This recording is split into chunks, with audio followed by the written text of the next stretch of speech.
Welcome back friends to my YouTube channel the dream team TV. आज हम 3 points cover करेंगे। The points are planning, smart work and the real objection. I will give you an example to prove all the points. In the first 2 points, this is about one of our advisors who was working very hard for more than a year और result नहीं आ रहे थे। तो when we try to understand the reason, discussions में हमें ये पता चला कि वो हमने कई बार समझाने के बाद भी जो प्लानिंग करनी है वो नहीं कर रहे थे। What is this planning part?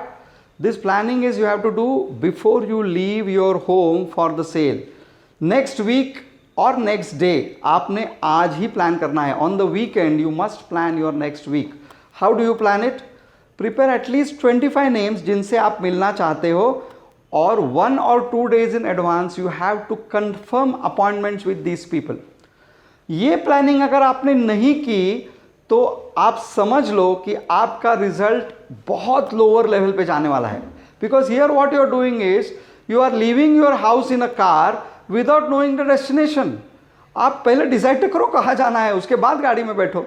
तो यहाँ जब आपको पता होता है these are the 4 people I am going to meet today and this is their background, your enthusiasm and sense of purpose दोनों बड़े हाई लेवल पे चले जाते हैं and the result start coming faster and better. There would be days where in you don't get an appointment but you know 1 day in advance and you can be very clear कि आज का दिन मैं किसी और चीज में invest करूंगा। बट प्लानिंग के बगैर बाहर जाना is waste of time. So this is smart work and planning. The second part I was going to talk about, I am going to talk about is actual discussion with the customer.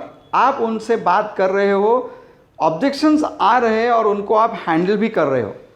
सारे objections होने के बाद भी वो close नहीं हो रहा है, वो चेक नहीं दे रहे आपको। An actual example again that I will share with you is a person whom we were meeting and one objection that was coming from him was अभी थोड़ा पैसे का प्रॉब्लम है, थोड़े दिन के बाद देखेंगे। ये तो बहुत बार आपको भी आता होगा। तो हमें जब ये ऑब्जेक्शन आया, I decided to use this method of coming out with the real objection. तो ये रियल ही लग रहा है ना, पैसा नहीं है, ये तो रियल करेक्ट ऑब्जेक्शन लग ही रहा है। तो मैंने उनसे पूछा, sir if this problem is solve, अगर मनी ये प्रॉब्लम नहीं रहा, is there anything else that is stopping you from taking a decision? तो ये कहने के बाद वो 1-1.5 मिनट रुक गए। He did not say anything but after that he said, अरे हाँ यार, और एक बात थी, ये जो कैलकुलेशंस हमने देखे हैं उसमें थोड़ी क्लैरिटी मुझे नहीं है। Yes, that was his real objection. उन्हें ये क्लैरिटी नहीं थी कैलकुलेशंस के बारे में, इसलिए शायद चेक नहीं आ रहा था। So when we sat across and we discussed all the calculations once again, the close happened. तो point I am making is objection जो रियल दिखते हैं वो हमेशा सही नहीं होते।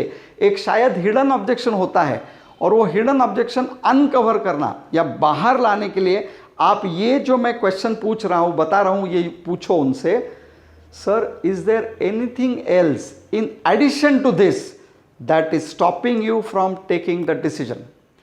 ये जैसे ही आप पूछते हो और अगर आपको करेक्ट ऑब्जेक्शन आ गया, closing much is becoming much easier और उसके सारे ऑब्जेक्शंस हैंडल हो गए। आप ये करना आप शुरू कीजिए। जो अभी तक 90% पे रुके हुए कॉल्स है वो भी क्लोज हो जाएंगे and your success will go much higher. I am very much thankful for the great response you have given to me. Please like and share my videos and subscribe to the channel The Dream Team TV. Let's meet again with a new topic. Thank you.